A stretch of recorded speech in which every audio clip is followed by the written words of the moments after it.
พ่อใหญ่จอนเนี่ยได้เล่าให้ฟังว่าตอนสมัยที่เราเป็นหนุ่มเนาะเรา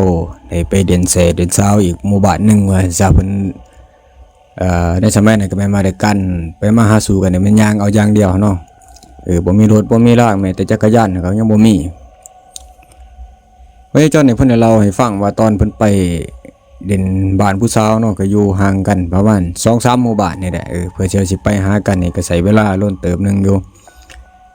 ตอนไปนี่มันไปตอนส่งหัวค่ำว่าแต่ว่าเฮาไปนี่ไปส่งหัวค่ำแล้วพร้อมตะเว้นสิตกดินมาซะแสง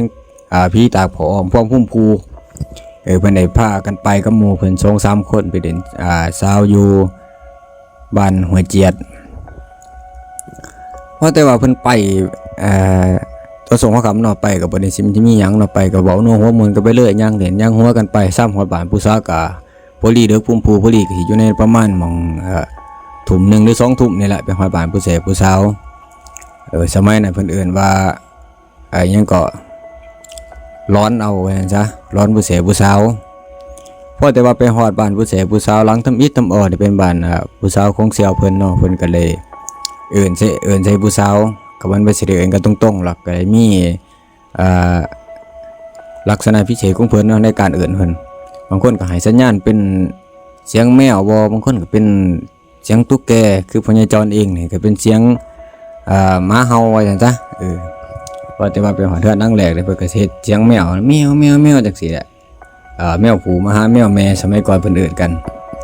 ไอ้ทางฝ่ายผู้หญิงเพิ่นก็ห้องตอบกันแล้วก็ออกมาหาผู้บ่าวเนาะอยู่เสียหรือว่าอยู่เสียอยู่อันนี้แหละอยู่นอกซ่านบ้านเนี่ยเพราะแต่ว่ามาส่งหมู่หลังที่1แล้วก็ไปหลังที่2เพิ่นก็ได้เฮ็ดเสียงคือเสียงจิ้งจกนี่แหละห้องจุกๆๆๆจังซี่ใส่กันเพิ่นก็ผู้สาวก็ตอบมาเพิ่นก็ขึ้นไปหลังที่2พอแต่ฮอดดังของเพิ่นเนี่ยเพิ่นก็ได้ย่างไปไกลหมู่แน่บ้านผู้สาวของเพิ่นนี่แม่นว่าเป็นบ้านหัวบ้านท้ายบ้านจังซี่นี่นะเพิ่นก็ย่างไปทั้งถ่ายหมู่บ้านทั้งอันนี้พอไปฮอดบ้านผู้สาวแล้วเพิ่นก็ได้เฮ็ดเสียงหมาเห่าขึ้นทางผู้สาวได้ยินจังซั่นแล้วก็เลยตอบกลับมา 2-3 คว่ำในลักษณะเสียงเดียวกันหั่นเด้อเนาะก็ได้ออกมาโอ้มาร่วมกันอยู่เสียอยู่นอกซ่านบ้านสมัยนั้นพ่อแม่นี่ก็ห่วงลูกเสลูกสาวได้ก็ห่วงพอแต่ว่าลูกสาวได้ในร่มเบาจังซี่นี่เพิ่นก็ได้ออกมานอนเฝ้าเพิ่นบ่ได้ให้อยู่ขาดสายตาเพิ่นก็ว่าสิมานอนเฝ้าขันกลางบ่าวสาวเขาหรอกก็มีแต่ว่าไขประตูแล้วก็มานอนอยู่หน้าประตูเบิ่งลูกสาวร่มเบาผู้บ่าวบ่ร่มลูกสาวในสมัยนั้นหั่นการสิจับมือถือแขนกับผู้เสพผู้สาวคือสมัยคุมื้อนี้แม่นบ่ไหลเด้พี่น้องถ้าหากว่าไปเฮ็ดจังซั่นน่ะแม่นว่าได้เสียหีดข้องเพิ่นเอาได้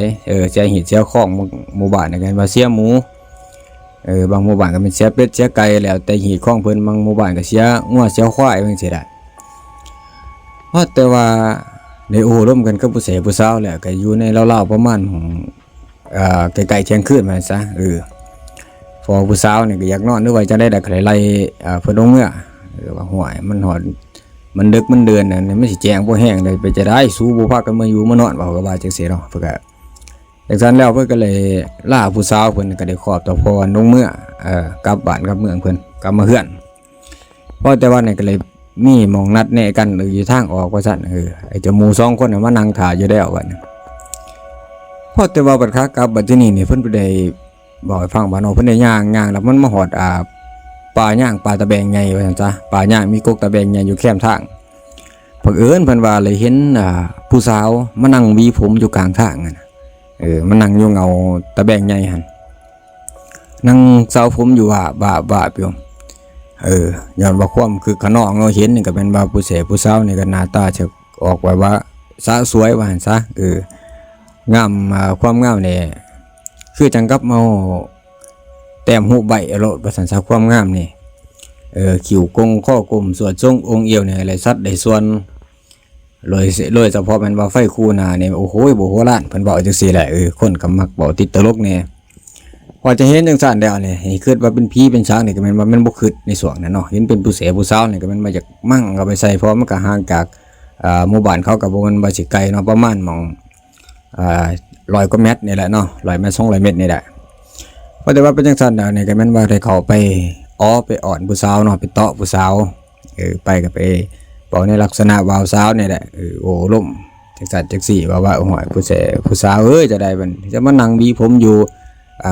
แต่ผมใหม่ผู้เดียวเนี่ยบ่ย่านผีบ่ว่าเพื่อนแต่อยู่แถวใดเนาะเพิ่นก็ได้บอกกันครับทั้งผู้สาวก็ได้ทำท่าเขินเอียงอาย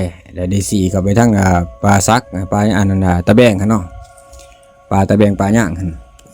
พอได้สี่ก็ไปแล้วก็เป็นเห็นว่าเป็นเฮือนหลังนึงก็มีฟืนมีไฟไต่อยู่ก็บ่มาสิห่างกันเนาะก็ซ้ำประมาณ5-6 เมตรนี่แหละ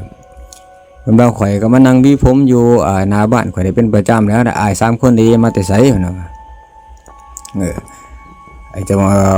มองผู้นึงกับคนค่อนข้างสิมือไว้แน่เนาะเสี่ยวของพญาจรนั่นก็เลยเอามือไปจับไปดูไปค้ำไปบ่ายเขาใช้นวลบ่คว่ำลงไหลในเสน่ห์หุบโสมทั้งจับทั้งบ่าย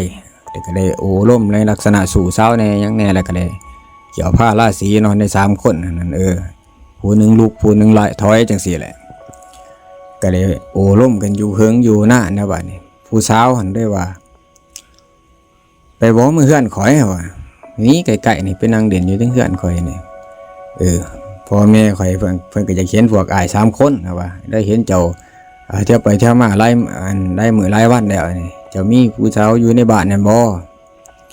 ทั้งไอ้เจ้า3 คนนี่ก็บ่เกิดอีสังแน่นอนทั้งพญาจรน่ะก็ว่าตัวอะไรก็ตัวเอาว่าจังซะผู้สาวเนาะคนกับคนงามไปสิบ่ลงบ่ไหลว่าแต่ว่าตัวว่าห่วยไปก็สิมีหยังก็ไปเด่นน้ำหนองน้ำนงไปยามพี่ยามน้องจังซั่นแหละไปเด่นน้ำพี่น้องเพิ่นว่าจังซั่นแหละถ้าหากว่าบ่เจ้าเด้แล้วมีสู่มีแฟนน่ะบ่เพิ่นได้ดมกันจังซี่เนาะให้ตั้งผู้สาวก็ว่าบ่ทันมีเพราะแต่ว่าผู้สาวส่วนมือเฮือนจังซั่นแหละพวกเพิ่น3 คนก็ฝ่าวยางมั่งจับมือถือแขนผู้สาวกระเทือนมาจากอุ้มยางเพิ่นแหละเพิ่นบอกให้ฟังไปยางล่มไปกอดข้อเคี้ยก็ผู้สาวไปผู้สาวก็เฮ็ดคือท่าเอียงอ้ายแต่ว่าก็มีหายท่าให้ที่อยู่ในท่าในที่ให้น่ะว่าซะพอแต่ว่าไปหอเทือนผู้สาวแล้วมันก็เห็นแม่เขาออกมาหับว่าซะแต่ตะเกียงย่างออกมาพอดีพอแต่ว่าพวกเพิ่น3 คนเห็นแม่เขาซะตกใจเป็นผู้เฒ่าผมขาวผมกูดไปซะยางหลังค่อมยางออกมาเบิ่งในไตแสงตะเกียงก็แม่นว่าออกว่าสิน่ากลัวรถว่าซั่นซะเขียนทะเบียนนี่ก็บ่ผีดอกหั่นเดียวหน้าตานี่สูบโซ่มาซะหน้าเหี่ยวแบบคือคนแก่อายุ100 ปีจังซี่นี่แหละดวงตานี่ดึกโบแน่มึงในตานี่บ่มีตาดำมีแต่ในตาขาวเพิ่นก็บ่คิดอีสังน้องเพิ่นก็บ่ได้มีว่าสิคือว่าเป็นผู้เป็นผีว่าซั่นซะเกิดจะหลงไหลแต่ในหูบสมผู้สาวน่ะคนจบคนงามเนาะพอแต่วันอะไรขึ้นทั้งเฮือนก็แล้วบัดนี้ผู้สาวเห็นก็เลยไปแต่งกินมาให้ว่าซะแต่งสำหรับกับเขายกมาให้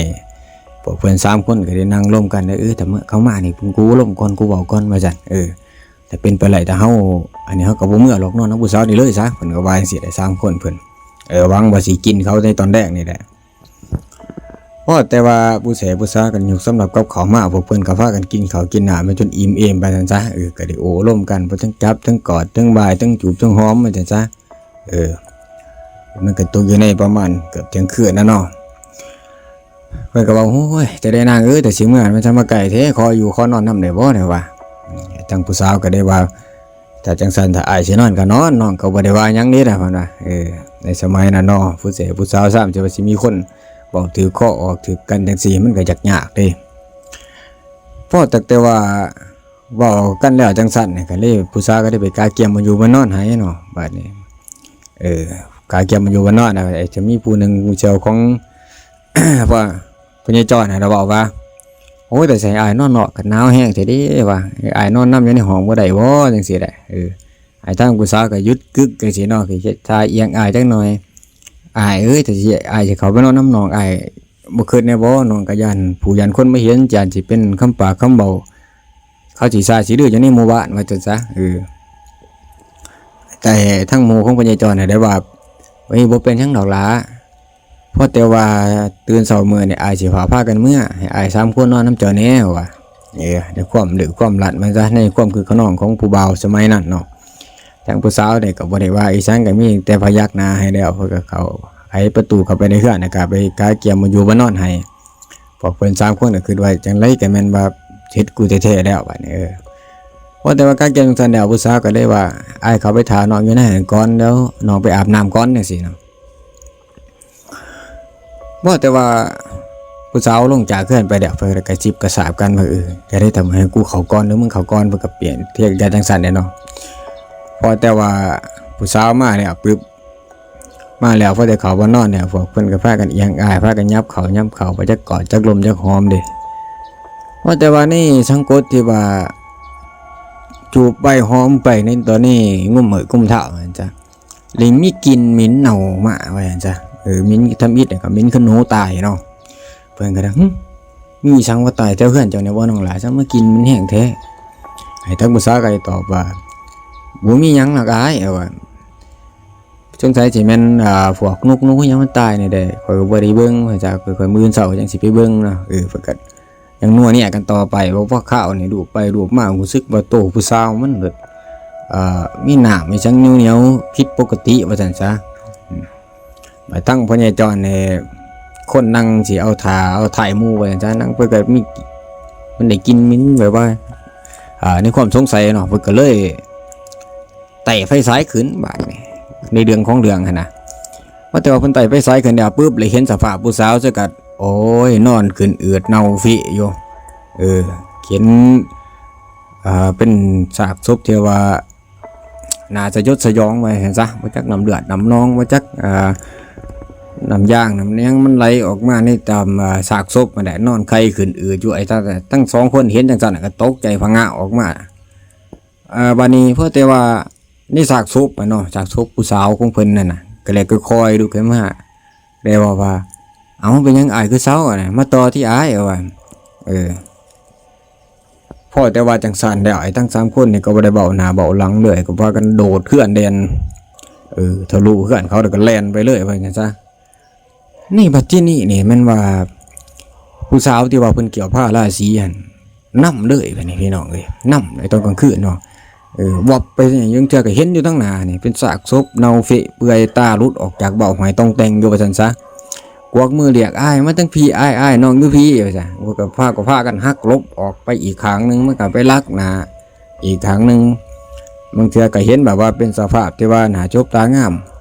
สดสวยคือเก่านี่แหละยึดจึกอีกก็ถอยหลังเจ้าแล้วก็วิ่งหนีไปทางอื่นเด็กมาลัดหน้าอีก